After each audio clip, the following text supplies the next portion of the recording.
I'm here with Nicholas McGegan, and it's a great pleasure to see him. He appears to be sitting in his Scottish bedroom, but he isn't really, never mind where he really is.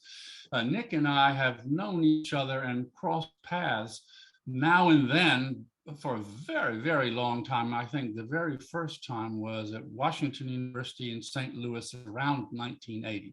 In any case, everybody will know Nick. He needs no introduction from me. He, for 35 years, something like that, was the artistic director of the United States, at least principal Baroque orchestra, Philharmonia Baroque.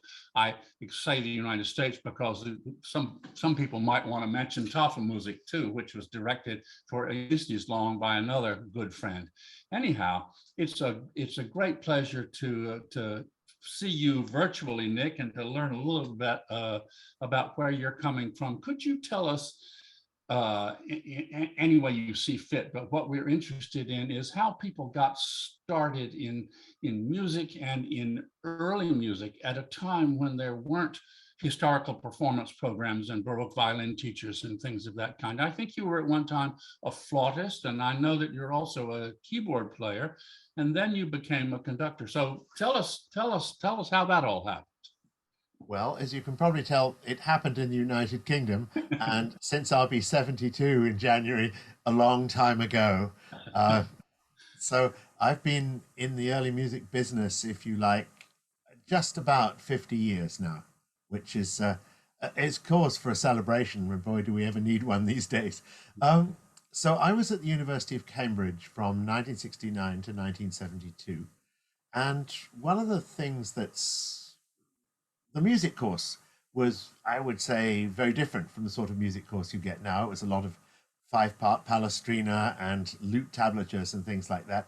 That had nothing to do with early music. That was just what we had to do.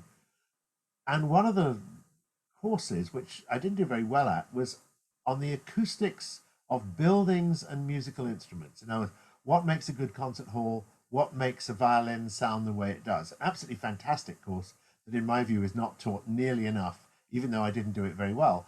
But my teacher was a wonderful guy called Nicholas Shackleton. He subsequently became Sir Nicholas Shackleton, who was an expert, believe it or not, on what the climate was like about 100,000 years ago. But what he also did for fun was to play the clarinet. And he had a large collection of 18th century wind instruments. And he said to me, I gather you play the flute. Do you want to borrow one of my old flutes? And I said, well, sure, I'd love to. He said, it's only got one key, but it'll be just fine. And so, of course, I thought, how on earth am I going to learn this thing? You know, you put your fingers in approximately the right places. And then I looked up and said, well, people wrote treatises about this in the 18th century. So we've got one of the best music libraries in the world, together with Harvard, of course. And so I went in and found an 18th century treatise on how to play the flute. And of course, back in those days, I could simply take it out of the library.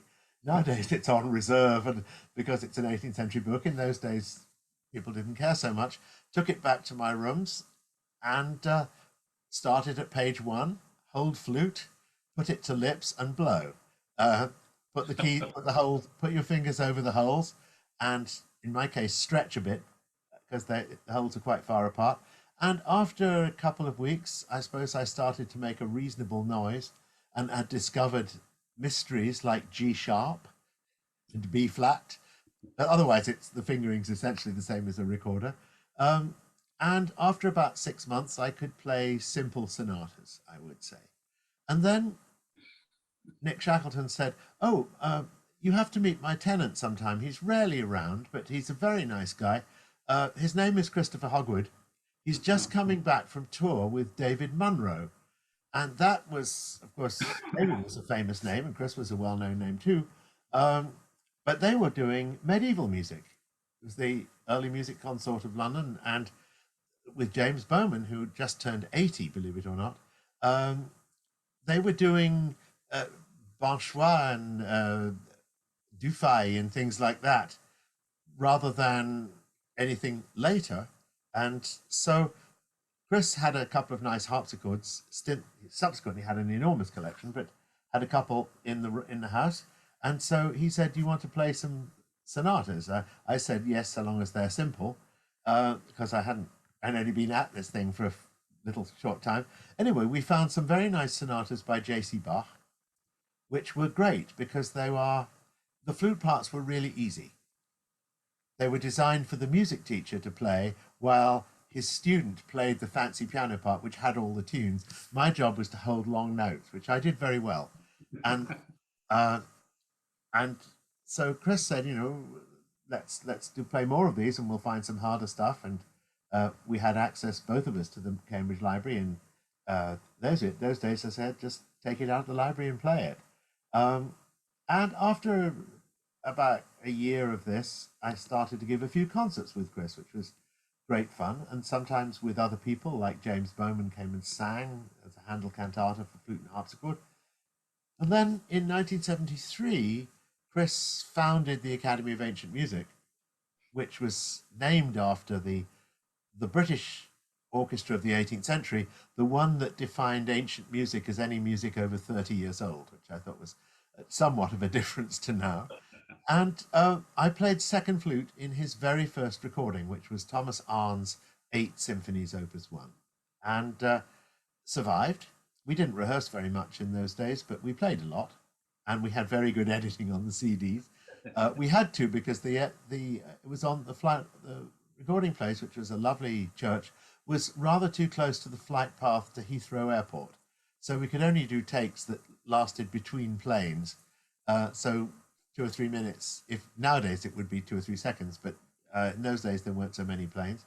And that was really how I got going playing the flute, and I'm forever grateful for Chris giving me my start, and to Nick Shackleton for lending an instrument, which I subsequently bought. And Nick, when he passed away, gave all his instruments, a huge collection, to the Russell Collection in Edinburgh, which is one of the great instrument collections of the world. And I have stopped playing the period flute now, so I gave the flutes that I had, including the one that I bought from Nick Shackleton, gave it to join its mates back in the Russell Collection with the original ones from Nick Shackleton. So that's how I got my initial start. I was a third-year undergraduate at Cambridge.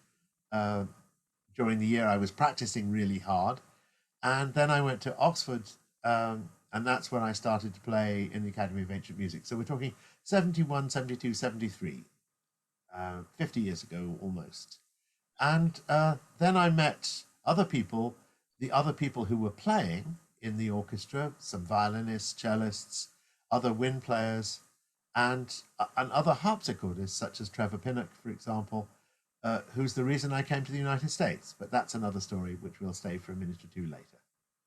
Well, that's fascinating. So you were, all the names you name, of course, and you've named the ones we recognize, are names we recognize partly because they're great artists, partly because they started their own groups of various kinds. Not only Chris, but I mean, Trevor and David Monroe did all sorts of things. I suppose some of that has to do with the lively music scene in London and in the UK, and also with the thriving recording industry there was at the time. Yeah, you're so right about the recordings, because back before 1975, anyway, I would say that we, as instrumentalists, we gave relatively few concerts, certainly very few orchestra concerts, but we had already started to make quite a few recordings. And that's because record companies like Decca and EMI and so on used the profits from the pop side of the industry to subsidize the classical side. Scholti's Ring is a classic example of that. And people like the Rolling Stones and the Beatles made lots of money for various record companies, and the executives plowed it back into less profitable or totally unprofitable parts of the business that they thought were artistically worthwhile, rather than, say, take themselves on permanent holidays to Caribbean islands, which I think might happen more in the 80s. And so I'm forever grateful for Decca, for example, and its producer, Peter Wadland, who made all of Chris's early recordings, that I was part of the L'Oiseau Lyre division and in playing in the Academy of Ancient Music. And Chris made an enormous number of very, very significant recordings, including, say, the Mozart symphonies, which Neil Zaslow did a lot of editing for. And also Jaap Schroeder worked with that, plus a lot of Handel and just all kinds of good things. Trevor had a different record company, and I remember a somewhat alarming thing I had to do with him was that I got a call. It must have been about 8 in the morning, and it's not considered polite in England to call at 8 in the morning unless something's happened. And something had happened. Poor Trevor had caught his hand in a train door. And the call was, could I go to the recording studios in a couple of hours and play harpsichord continuo for a recording of Vivaldi's Seasons? No rehearsal, no nothing. And of course, what do you do if you're 25? You say yes. You don't travel by train. So I had to go in, and they started with Autumn, which is the one that has the big improvised harpsichord part. So I had to that was baptism by fire, shall we say. I'm forever grateful for Trevor for that, and his hand recovered very quickly. But subsequently, I got to play with John Eliot Gardner and Roger Norrington, and also with people who were my contemporaries, like Jane Glover, did a Rameau opera, Pygmalion. I think I played flute in that. Roger did recordings. He was always very inquisitive as to what we should play. No. So we did one of the I think it was the first period instrument St. John Passion using an using men and boys choir that had been done ever in the UK. We did it, I remember, in St. Bartholomew the Great in London. I seem to remember it was freezing, which I also remember for Chris Hogwood's Messiah in Westminster Abbey, which was done on January the 1st with tons of snow outside, and the only heat they put in front of the singers so that soloists like Emma Kirkby, so that mist would not come out of their mouths when they sang. I remember in the harpsichord wearing Bob Cratchit gloves. Those are the ones that go up to your fingernails, like something out of A Christmas Carol, and thermal underwear under my tails so that I could play at all. But it was a wonderful, wonderful recording. And it was a very exciting time to be doing it, because it wasn't another Rameau opera or another B minor mass. We were saying, we've never done the B minor mass. We've never done the St. John Passion with period instruments. With Jane, we've never done a Rameau opera. It was all firsts, often world firsts on this repertoire. And we had to do a lot of experimentating, a lot of quick study. I remember doing for Roger Norrington having to play The Creation. First time it had been done on period instruments. And I had to look up what one of the fingerings was, because it was higher, it was a top A, and I'd hardly ever played one, and I'd forgotten how to play it. But there's a couple of top A's in a tutti, and I had to play them. But actually going back to the treatise and looking it up, which was very nice. I remember Roger being a little bit miffed with the review, because it gave the principal clarinet and me the star billing, and then the singers, because he was besotted by the different sound of the period instruments. He was besotted with us and the sound of the orchestra, and then he mentioned the singers, and lastly mentioned Roger. And I think he thought that was entirely the wrong way round. A lot of it this is a theme that a lot of people have talked about, is we're sort of making this up as we go, or having to figure out how it's done. But the excitement of doing things for the first time, everything is a little bit exploratory and a little bit experimental, I guess. Part of it has to do, of course, with the great demand there was for a lot of new recordings. Each company wanted to do its own Four Seasons and its own Messiah and its own whatever it is. And also maybe the fact, I don't want to say that people were under-rehearsed, but as you say, there was not an awful lot of rehearsal time that went into the recordings before the recording itself happened. So there was a lot of kind of walking a very thin line. One had to be pretty good and agile, I suppose. But it sounds, what I want to ask you is, to what extent was that a kind of a niche thing? Was there an identification of early music as a separate sort of tub of classical music, or was it just something in the larger musical world?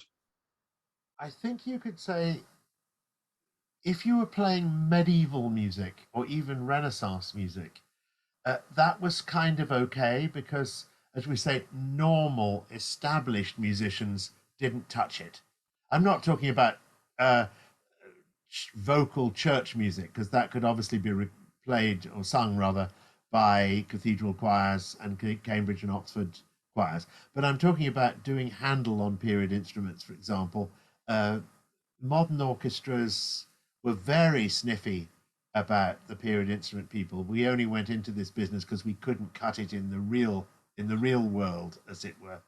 Uh, we had our own version of being slightly hoity-toity, I have to say, in the sense of, oh, but we're doing it right. Uh, we're doing Handel the way he intended it. Those little slightly snobby things that would nowadays be turned into t-shirts, but uh, and it's definitely a slightly holier than thou um, approach. And there was that awful word authenticity, which always used to pop up the whole time. That somehow we're getting it right, the implication being you're getting it wrong, uh, or you don't care. Uh, all of which, of course, is rubbish. And to look forward to our day now, ultimately, I think it's become a win-win situation that period instrument people have become a lot less obsessed with musical correctness, authenticity, whatever you want to call it, at the expense of anything else, um, and not being quite so besotted with style. But we're more interested in content, perhaps, and giving a moving performance than one that could be dated to April the 1st, 1732. And modern orchestras have become much more interested in style. And so it's a win-win situation. So that, and one of the reasons for that has a lot to do, of course, with institutions like Juilliard, where you can play the modern violin and the Baroque violin. You don't have necessarily to choose. You can play the piano, but you can also have a go at playing a forte piano or a harpsichord, or you can go to a course on improvisation. You can all sorts of things. So it is a, whereas the two streams were definitely separate in the 70s, and one certainly looked down on the other, perhaps they both did, look down on each other. It's a bit of an Escher drawing if two people look down on each other at the same time, but never mind. I think I remember what an exciting time it was to do music. I didn't meet so much the resistance the other way until I actually went to teach at somewhere like the Royal College of Music, which I did teach at, which was a wonderful place to teach, and we did have a small Baroque outfit there. Funny enough, one of the people who joined one summer to play the violin in the Baroque orchestra was a certain Robert Mealy, Oh. who was visiting London with his father at the time. But there were certainly some violin teachers and piano teachers who looked down on this as terribly upstart and not needed, almost as appalling as possibly teaching a jazz course. And certainly some of the singers thought, why sing Handel when the real career is had singing Puccini and Verdi? You don't want to, you could sing a song by Handel as the opening of your recital before you got onto the real music. Yeah. It wasn't more than appetizers as far as some of those singing teachers were concerned. That's also all changed once people realized that one could have a career in this stuff. Yeah. Well, you're one of the people who's brought us from point A to point B that you just described. And I'd like to talk a little bit more about point B in a minute. But could you say something about what happened to you that turned you from a gigging flautist into internationally known conductor? What happened? How did you come to America and start working with Philharmonia and so on? Well, that's quite a long story, so I'll give you the tuppenny tour, okay? So I was playing in all these orchestras in London. I was teaching at the Royal College of Music. I was teaching also at Cambridge. So it was a very busy schedule. But Tuesday was Brussels, Wednesday was Vienna, Thursday was Frankfurt. After a while, you can't do everything all at once. And at the same time, I was doing my own projects, a lot of playing, a lot of chamber music. Um, I've always done a lot of opera, and I really enjoyed. Mostly, I was doing that time. I was at Oxford some of the 70s, failing to get a PhD because real life kept getting in the way. But my tutor was Joseph Kerman, who was a wonderful man who subsequently was at Berkeley and subsequently came back. And so I was doing a lot of 18th century French opera. And one day I got a letter in my mailbox at the Royal College of Music from Washington University in St. Louis saying, Trevor Pinnock has recommended you to see if you're at all interested in coming to teach in our early music program for a semester. Please call us. And I thought calling the States was more or less like calling Mars. And so I called and they said, oh, can you come in January? I basically said, sure. Cancelled what I needed to cancel. Flew on my birthday. So I had a 30-hour birthday, which was very nice, on my 29th birthday in 1979, and was met at the airport. It felt, I think it was the coldest thing I'd ever been to in my life. It was about 20 below zero, and Curtis Price met me at the airport. And that was my first semester there. I had the most wonderful time, and they asked me back and back and back. And so I was there till the spring of 1985 and had a wonderful time. I was artist in residence. Curtis was there. Subsequently, Lawrence Dreyfus was there. Wonderful time. And Hugh MacDonald, the musicologist, right, whom I'd studied with at Oxford, at Cambridge first, then at Oxford, and then we were at Washington U in St. Louis. So a wonderful group of people, wonderful group of early musicians, and I had a blast. And the other great thing is I didn't have to travel every single day to somewhere. I lost out on some recordings. I also gained on some recordings. I went back to the UK and actually recorded 2 Rameau operas in the end. Firstly, as a conductor, I learnt never to go skiing because I got a recording because a conductor went skiing and broke his right arm. And the other one is be careful with your health. I got to get a recording because a conductor lost his voice. So that was the start of the recordings as a conductor. I'd made some as a flute player with Chris. We did some C.P. Bach and some J.C. Bach, which was great. And so I came and we did some operas. I think you saw one, but we were able in St. Louis. We were able to do all kinds of naughty things that you can't do elsewhere, like try lighting a stage by actual candles, and doing an opera with a little Baroque gesture. How does acting affected by candles? How is makeup affected by candles? How do you build a flying dragon? All that kind of stuff. We subsequently did Handel's Orlando in St. Louis. Which has all the effects there are in the universe, right? Yes, and they're all there. So we made a dragon and things. And one of my former teachers at Oxford, Andrew Porter, who subsequently became the music critic of the New Yorker, came and wrote it a glowing review. And as a result, the team that I worked with got to do Handel's Teseo at the Boston Early Music Festival in 1985 with even more flying dragons, which was that's very much an Indiana Jones kind of Handel opera. And that's how I got my start doing Handel and early music in the States. At the same time as was asked, first of all, by the Washington Opera to do some Handel, not with period instruments or anything, but great fun to do things there. And that's how I started to do quite a lot of opera in America. And I came to Philharmonia in the autumn of 1985 until what was supposed to be April 2020, but COVID got in the way. My last hurrah was going to be Scylla et Glaucus by Leclerc, fully staged in Versailles. But alas, it never happened. Oh well, but you had a wonderful run and brought that orchestra to a remarkable place. There's a small number of really eminent period orchestras in North America, and you led maybe the preeminent one for a very long time.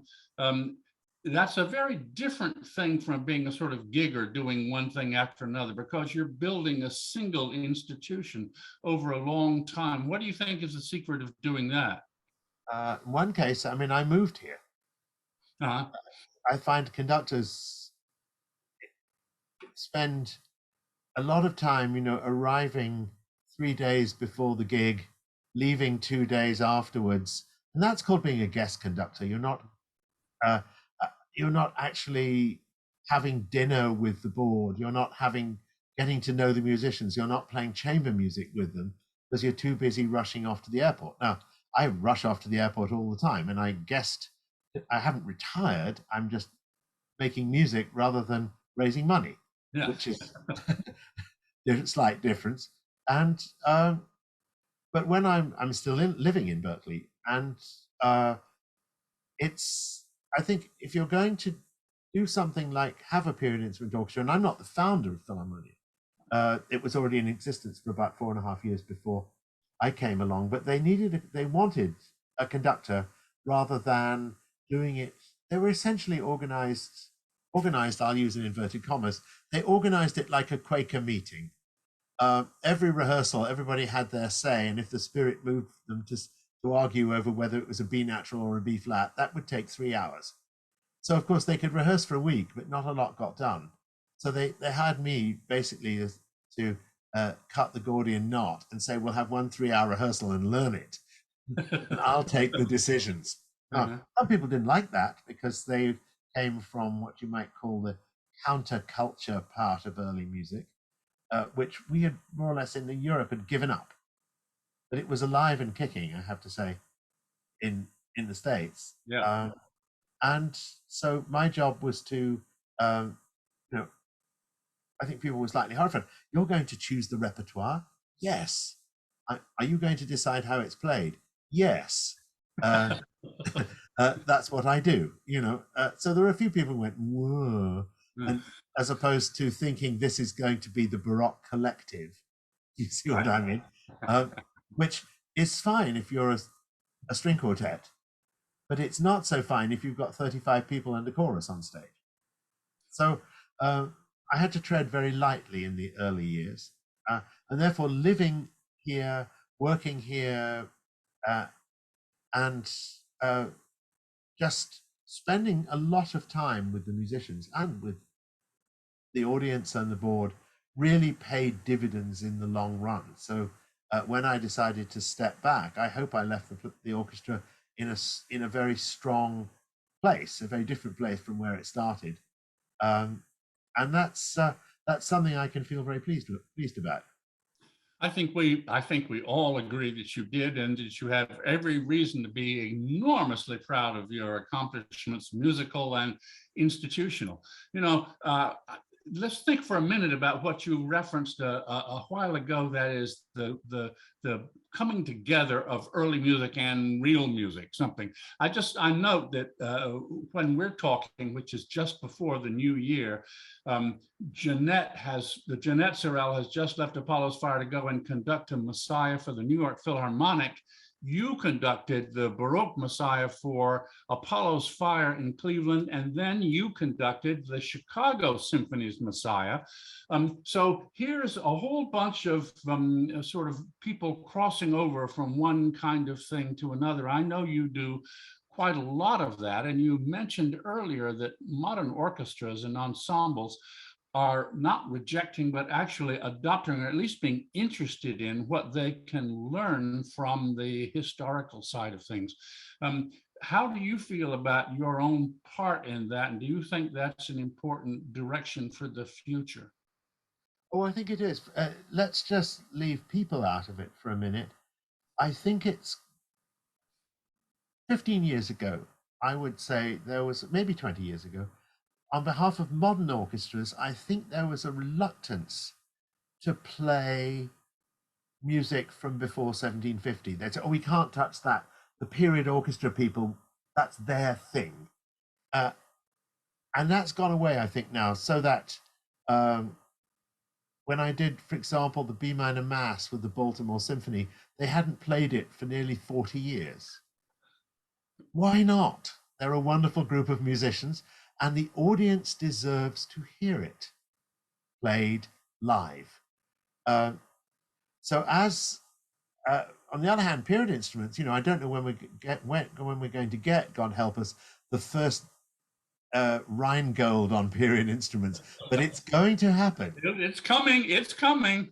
That's going to be a new variant, as we call it, and it's coming. And that may or may not be a good thing. Depends who does it. People like Simon Rattle, who, in a very great way, do period instruments and modern instruments, could do a great performance on either.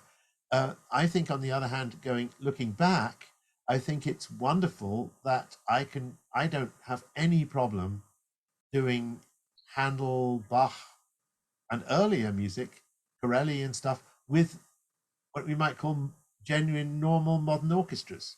I think that's great. It also helps in my case because I think when I came in back, when I first started to do these things with modern period instrument stuff, period instrument repertoire, but with modern orchestras, I was sort of in my mid to late 30s, and most of the orchestra musicians were considerably older than I was. I remember there's a very famous orchestra that I worked with where every single string principal was certainly over 75, and at least several of them were over 80. And I was trying to get them to play, I don't know, a Handel Concerto Grosso as I thought it should go, whereas they had never played one before in their lives. And it was as foreign as doing Xenakis in some ways. Having said that, I did wonderful years and years ago at the 92nd Street Y. We were doing Brandenburg 3, and the third cellist looked extremely ancient to me, but he had the biggest smile on his face. And he turned to me and said, I'm well over 90. I love playing this stuff. I want to play it every single day for the rest of my life. And thank you for doing it. And it was Eugene Ormandy's younger brother, who died, I think, when he was about 95. So it wasn't everybody by any means. But now when I go to one of these orchestras, the chances are that, well, almost entirely, the string principals are a lot younger than I am. They've trained at places like Oberlin and Juilliard or Curtis and had a lot of period instrument exposure. Either if they didn't play the period violin themselves, they might have dated somebody who had, shall we say. A lot of people, of course, go to institutions like Harvard, where there's a thriving early music scene with the Harvard Baroque Orchestra and so on. You can just go to concerts and hear everything. So I have no problems. I do have, I used to have a separate set of parts for modern orchestra parts, say for Messiah, for modern orchestra, and a separate set for period orchestra. I hardly use the modern set anymore. Use the period set because they're just fine. I was going to ask, but in the early days, presumably they engaged you because they wanted to know something about sort of articulation, bowing, the various kinds of things. You weren't doing the Thomas Beecham thing, presumably. You were trying to bring some air and rhythm into the show. Did people took to that, obviously, or they wouldn't have invited you and invited you back? Shall we say some did, some didn't? A lot depends on the concertmaster and the principal cello, shall we say. And if you find that your concertmaster is over 70 and trained in Tomsk, you're not likely to get very far. And in which case, I either wouldn't try, or I'd never be asked back until they changed the personnel, which has happened. But that has happened in the past quite often. But also, I think it's very bad for a conductor just generally to preach. I think we're remarkably unqualified. The idea that you come into an orchestra and say, I have all the answers and you don't, and my job is to save your musical stylistic soul, doesn't work for me. Uh, as I just say, vibrato, use you do it as you'd use it if you were playing Mozart, and we'll take it from there. Immediately, I'll find they'll stop using as much.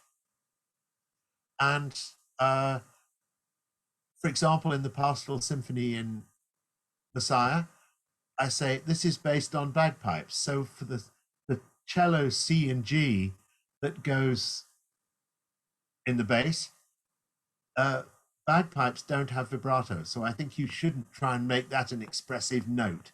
In other words, I'm just saying don't use vibrato. I'm trying to give them a reason for not doing it. If you're imitating bagpipes, you don't use vibrato. Anybody knows that. So, but just don't make it an expressive note. So I'm not just saying don't do this like dog training.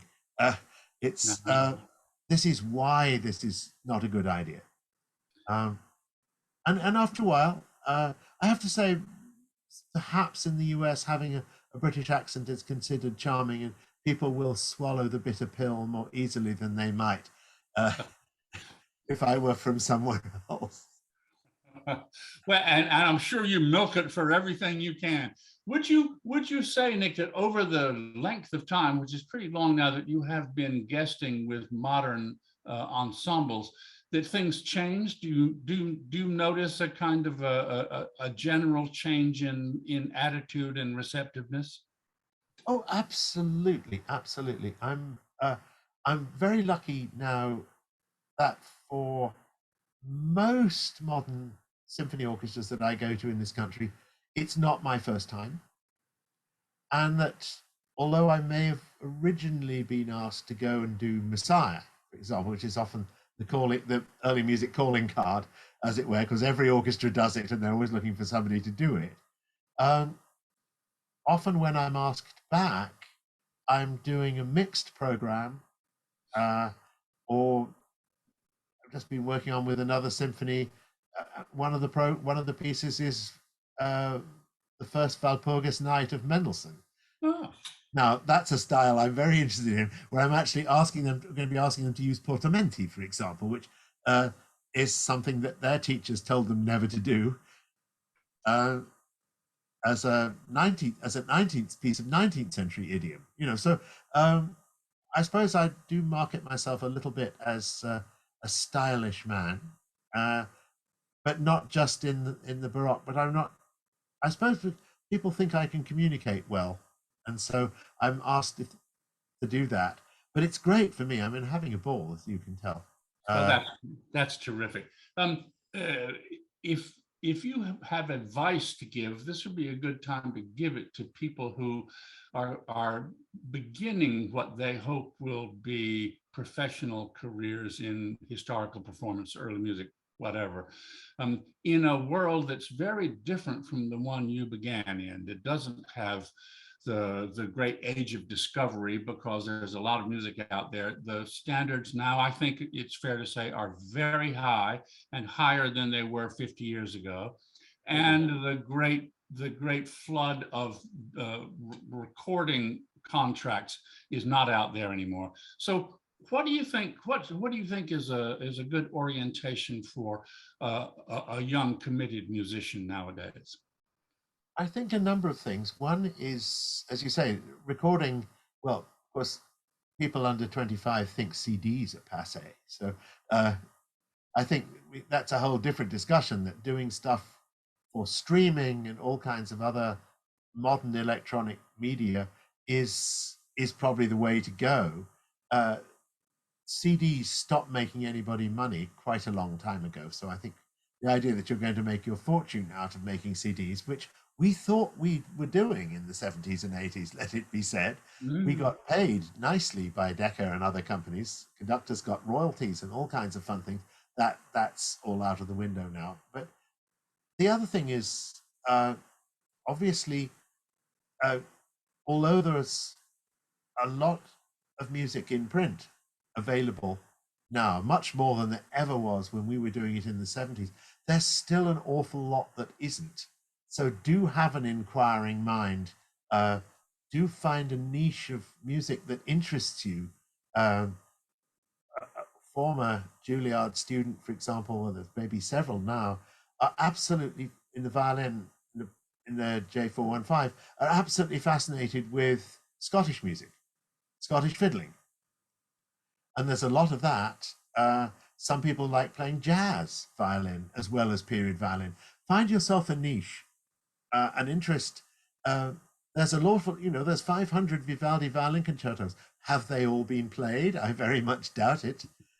There's just because something has been recorded, just because more Baroque music has been recorded, doesn't mean that it's not an awful lot yet to be discovered. As far as playing goes, it's going to be live playing, and if you're lucky, streaming that onto the web. And the web, of course, is brilliant. You can buy a CD, but a web stream can be heard all over the world.